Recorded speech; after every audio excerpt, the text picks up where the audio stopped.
tired of the same old sports media?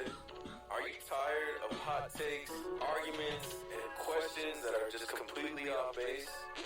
Luckily, we have something for you. Touchdowns and tangents. Of the people, for the people, by people, who care about the culture and all concise commentary.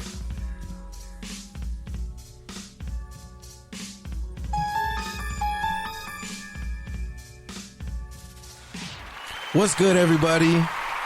It's Pete Camarillo here, live from the Good News radio station. I'm joined, as always, to my right, Kenneth Berry. And it's been going down off there already, folks. We hopped on the podcast with Tony. Shout out to Tony. He asked us about a bunch of different topics, so that got us fired up. And, of course, that led into plenty of tangents about ice cream and the validation of Slurpees versus Slushies, as well as and do you Frosties. Do you slurp a Frosty? Where do Frosties fall in the Venn diagram of frozen desserts? Of milkshakes. Yeah. So is a Frosty a milkshake? Or is it ice cream? It's all ice cream. No. Or is it both? It could be yogurt. Yogurt could be in the place of ice cream, but yogurt, it's not a Frosty unless it's ice cream. Anyway, so those are the questions you have to look forward to on this podcast. So shout out to X Squad Affiliate, shout out to FPC Radio, shout out to all the people who fuck with us, who listen to us every single week. With that said, we got Tony Gaza TV. With that, we got a special interview coming up, a special edition of Kenny's Community Conversations. Now, for those of you who listen to us, you'll know this is when Kenny goes on a sidebar conversation with somebody from the football community, whether it's a coach, player, or, just overall someone involved in football. So with that said, Kenny, why don't you go ahead and set up this next interview that we're about to replay? So the person I interviewed, former LA Wildcat offensive lineman, Dwayne Wallace. He's a former junior college All-American out of Riverside. Shout out to the RCC Tigers. Yep. Didn't they win in like 2009 or 2000? No, 2019. They won like 2012. I think they won in 2019 too. Yeah, they might have won again too. Like super recently, but yeah. So he played for the Wildcats. I covered the Wildcats. And I actually got a clip of him and one of his teammates, who was an offensive lineman at Texas, and they were dancing to Roddy Ricch, the Bucs. And I was just like, this is peak offensive lineman shit. Like, offensive linemen are the coolest people on earth. Like, they really are. It's not even really up for a debate. Debate a corner. I don't, because we know they can't tackle. Man, you're one of those dudes who would be O-line, D-line, depending on who had to run less. So shut your ass up. Nah, I definitely was both. I was the O-line and D-line. Yeah. No. And then you was a nose guard real quick when the O-line got in trouble, huh? Nah. He was like, I'm just going to go get my reps with defense. No, bro. You was that dude. Here's the problem. Londale only had like 30 people on the team, so everybody went both ways. Everybody had to go both ways. So it was like, oh, no. So all the linemen just practiced together, pretty much. Yeah. Yeah. That's like, just flip of the hat. Okay, we're going to do defense now. We're going to do offense now. But all fat boys matter, folks. They do. All linemen matter. And again, offensive linemen are really the coolest people on earth. Because we could beat all of you up. Except for that dude who's the younger son of the offensive coordinator who can't play defensive end. Or the roid head. We all know the one roid head. And that one kid I played high school football. But yeah, back to the interview. Yeah. Anyway, so with Dwayne Wallace, he talked about a lot. Talked about, how the XFL helped him, what he learned, experiences, the effect that Coach Moss had on him. Talked about his college days. When he left Riverside, he went to Cal, graduated with a degree in social welfare, bachelor's degree, and then don't give away too much. Just set it up. Well, he went to Kansas Jayhawk, and talked about being undrafted free agent just a lot. Talked about his family life, and mostly I think you guys are really going to enjoy this interview. He was really raw and in depth and very revealing, and I think you guys are going to really find something insightful and take away a lot from this. And yeah, it was a moving testimonial. I'll say that. And so here it is, starting off basically talking about the whole XFL experience. It's my first time hearing this, so I'll be reacting to it live afterwards. Well, man, it was a good experience, and it's a new beginning league, so everybody got to keep in mind that we're learning a new set of rules, and it's based off of football rules with its own twist. So it's like we're playing a whole new game within football itself with the rules, which opens up, playbooks and personnel and all this different stuff in the scoreboard and the clock and the time management. So that was cool to experience, and it was cool to experience a lot of group of guys coming from all different teams who was in the NFL, and even some guys who hasn't played in years getting another shot, and we coming together in jail and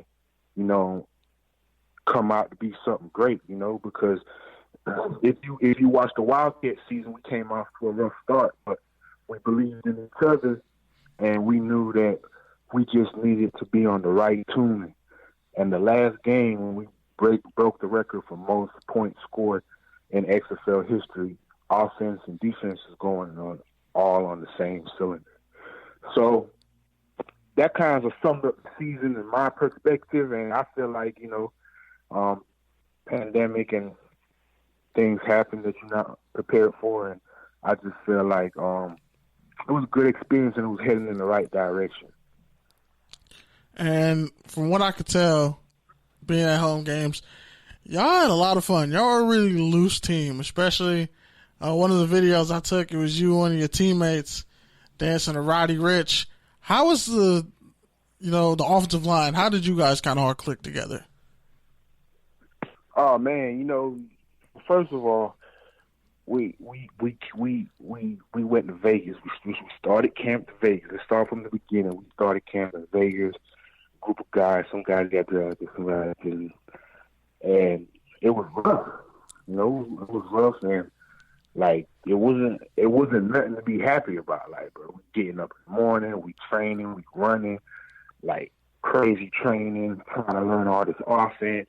Then we competing, then we trying to work for a job, and all that we was just relaxed, which is really unusual for a group of guys that's competing with each other to just be cool. Like, you know what I'm saying? Like, everything was just based off of love. Like, you know what I'm saying? Nobody thought they were better than the other person. And, we're still competitors, but we just all figured out how to, like, just work as one. And that's very hard to do. And it just came naturally. So, we play we joke around together. We'll go out. And, you know what I'm saying? Like, that was just naturally. It didn't have to be organized.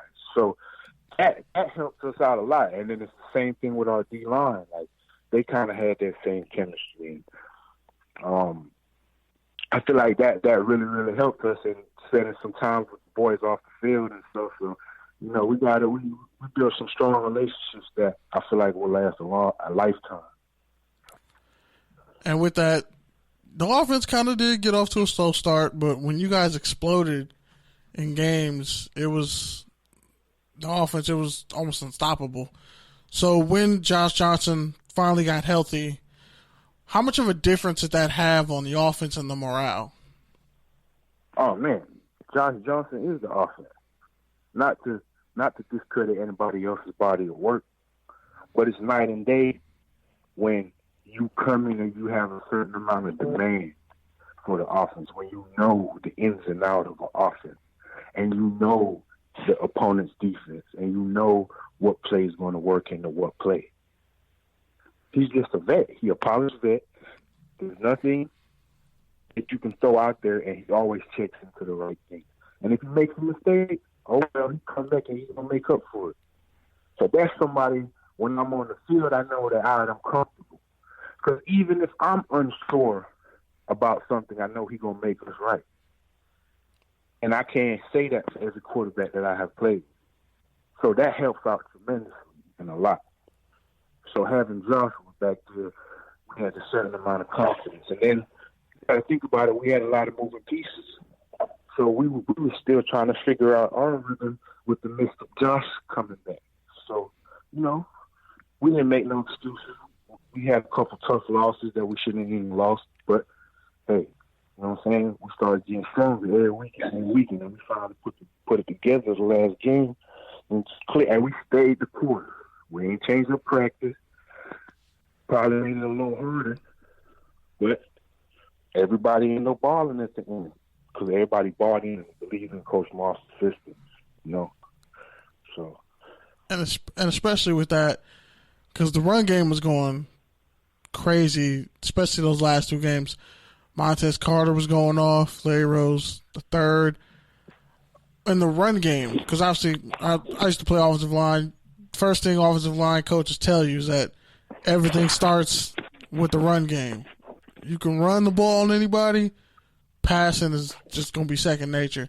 So how, in fact, when the run game started coming together, when did all of you as an offensive line know, like, okay, now we got him? Well, first we wanted to be a running team, but we didn't run the ball that much, and our run fix wasn't that good, and we got a great coach, Jerry Funk, that emphasized run fix every day. And we have run periods where in run periods they blitz. Run periods, we always had an outnumbered box in our run period. And it's frustrating because he's like, man, defense, y'all cheating, da-da-da. But that made us better because now we had to figure out how to block with pressure. So we practice under pressure. Because in a run period, you don't got a stack box. You just got the D lineman and linebackers. No, we got everybody. So now the run period in our practice, the intensity is turned up. And everybody competing. And we got to run the ball with the whole defense on a zero blitz. Sometimes they be shutting us down. Sometimes we gash. So I feel like that helps us launch forward our running game a lot from that competitive situations and just working on our run fix and having these heavy goal line packages, you know what I'm saying, and trusting in the pro-style offense that we run. And that's how I feel like how everything started to come together. And when you got, especially against DC, I mean, everybody was like, Pep Hamilton, Cardale Jones, that offense, that defense. Your mindset when you guys went and played against those guys, was that one of the games on the schedule that you guys felt like you could always win? Or was it one of those, okay, here's where we prove it? Well, it was one of those things that, like, okay, here we go. We already played them. We already played them in back in Houston in preseason, and we whooped them. And now that the real season started, they're on a little streak, and it's the same people. So we did it once. Why can't we do it again? Then we already frustrated from the losses that already built up. We was just ready, and that game didn't start off the way we want to start off, and then we started to come back. So it's just like, I feel like we was our own worst enemy from the jump. But we already known that playing these teams in Houston, that we already had an upper advantage over them. We're just too physical. Physical on both sides of the ball. And we already knew when it really came down to it, they can't hang with us. We just got to be quiet there and actually execute, And that's what we did. The numbers shown on the board. Because if you go back and watch the preseason games, none of these teams wasn't doing nothing that they're doing in the real season. So it's just like, okay, they're the same people. What are they doing to have a little success? Okay, they're game planning now. There's no film to watch. So it's like, okay, now everybody know what you're doing, Cardale Jones, or whoever, whatever system out. We done figured out we don't watch film right now. So now that everybody on an equal playing field, talent versus talent. And obviously, we already know who won that battle. Indeed. And with Coach Moss and his post-game interviews just kept getting better and better and better. And he always talked about how the group of men that y'all answered the call what kind of